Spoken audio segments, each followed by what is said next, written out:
welcome back. It's Toni, and I wanted to go ahead and just jump into chapter 3 of Fervent. First of all, let me start off by saying, if you are new here, my name is Toni. I am a creative mind. I'll just put it as that. And I decided that I was going to tackle the book Fervent. And for some reason, I have been led to talk about each chapter online and film it. This isn't something that I would normally do, but yet here we are.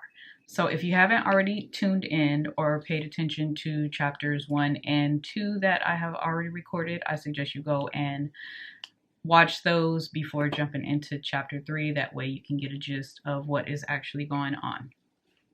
And for those of you who are here that are reading along, let me know exactly how you feel so far about the book, because I feel like the book is written to me personally, and I'm able to actually connect with it a lot. So I really do like that. So let's just go ahead and get into chapter 3, which is your identity. So I wanted to actually dig not too deep into chapter 3, but I think chapter 3 goes along with basically me as a creative mind and how I structure my life around it and the things that I do post on the internet and things like that.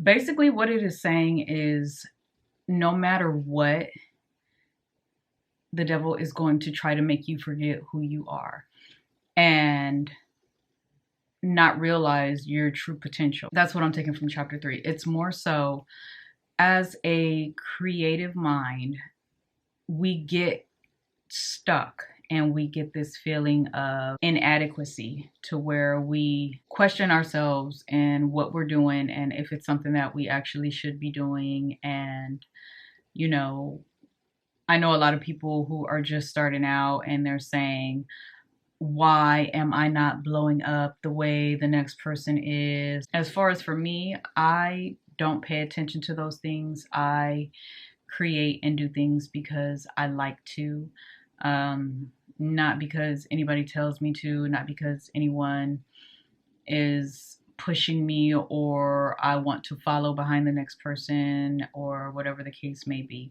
I have always been someone who has enjoyed creating different types of content. So the fact that I'm actually starting to put them out more, sometimes I feel like, why?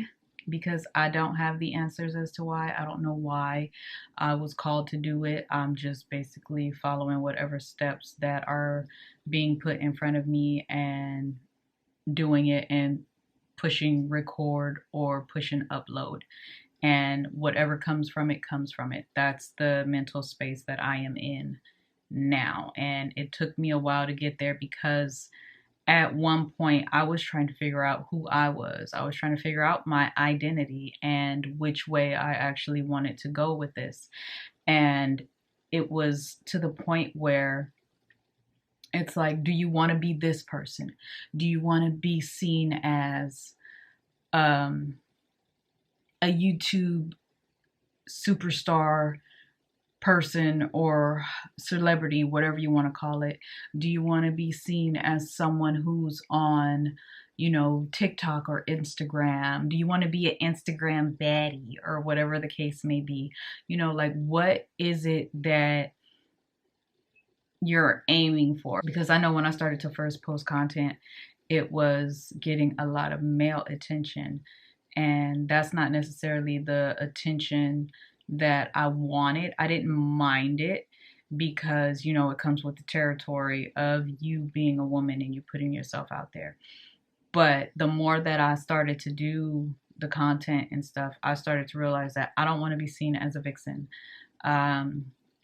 which is why a lot of my content, you don't see like my full shape of my body or anything like that, because I don't want the negative comments from, unfortunately, men do it. I don't want all that male attention. So I started to actually pay attention to what I was posting online and, you know, kind of alter it to the point where I was still doing some of the things that I loved, but I didn't want my body to be the focus of it. So there's a lot of content where you don't see full size Toni. You see me from, you know, the neck up, the waist up, or whatever the case may be, just because of the attention that I did receive and I did not really care for, because of the fact that it wasn't going along with the kind of content that I was creating. I wasn't creating video vixen content. I wasn't creating provocative content or anything like that. I was posting outfits or beauty and this and that. And even now, I still get, you know, that same negative feedback sometimes, but I'm to the point now where I just delete it. So it took me a while to actually figure out my identity and my space in this whole creative world. And I noticed that those were the obstacles that I was having. And I was actually trying to figure out, where did I fit in? And you know how people say, oh, your niche, you need to figure out your niche. You need to have a niche and this and that. I don't have a niche.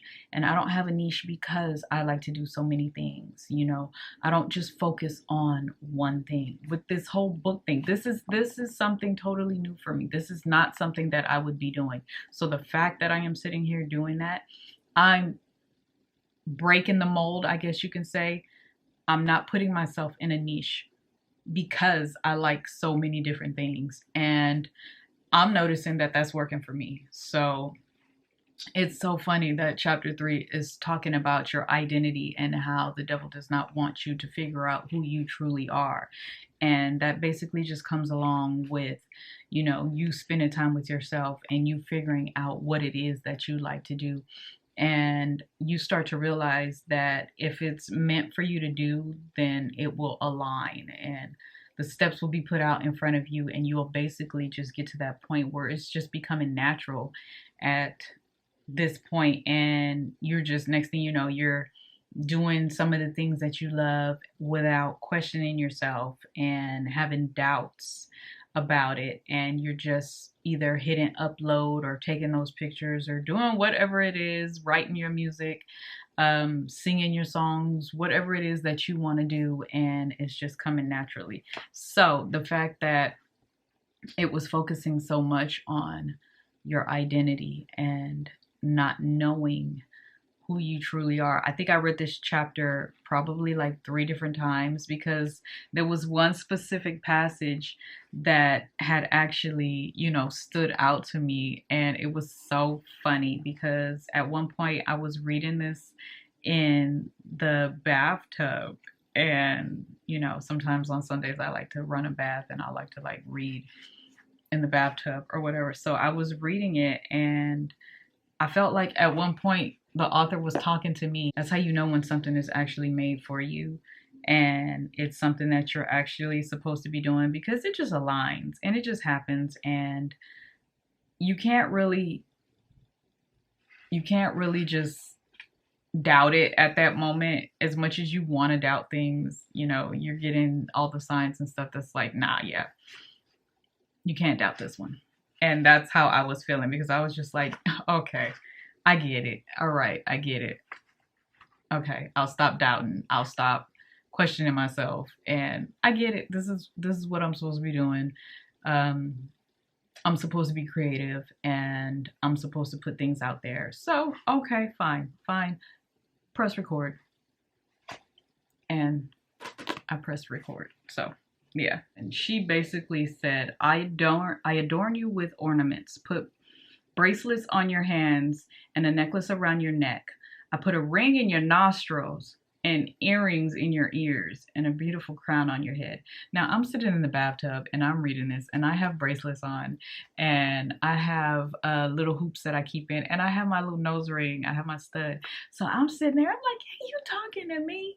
I know you talking to me. You can't be talking to nobody else. This is me. You see me, you know what I'm going through, and I'm gonna take this as a sign to just keep going. And I literally just sat in the bathtub and was like, dang, okay, who are you?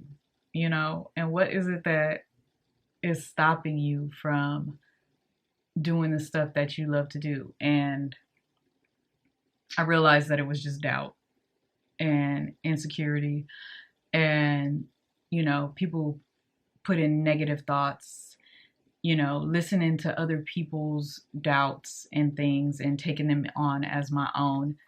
Don't do that.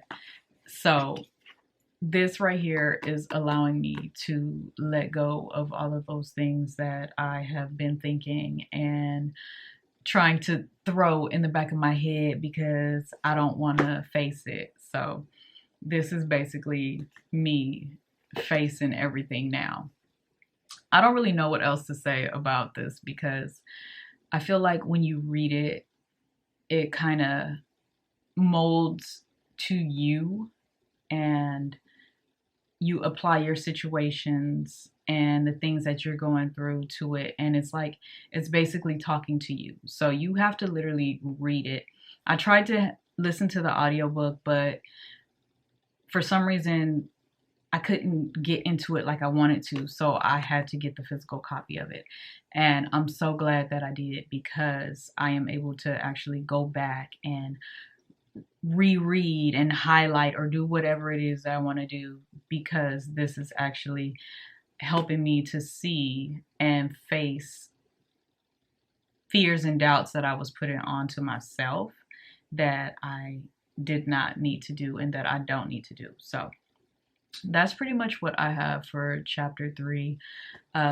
It's definitely something that I say, if you are trying to do something new and you are having doubts about it and you're trying to figure out how to go about it, but you keep having all these obstacles, I definitely recommend you pick up this book and start reading it, or, you know, listen to the audiobook, or do whatever it is that allows you to be able to conquer, you know, those obstacles. Like I'm basically conquering mine and sharing with, I don't know who, what I'm doing, but I'm doing it. So hopefully this is a little bit of motivation to the next person to basically figure out your identity and figure out who you are and what it is that you want to do, and just basically take it from there. And, you know, hey, if it don't work the first time, just do it again, you know. But I'm pretty sure it'll work, because, you know, it gets to that point where it's just supposed to happen. Kind of like this. So yeah, I don't have nothing else to say on that, because I'll be shocking myself at this point. I'm shocking myself, girl.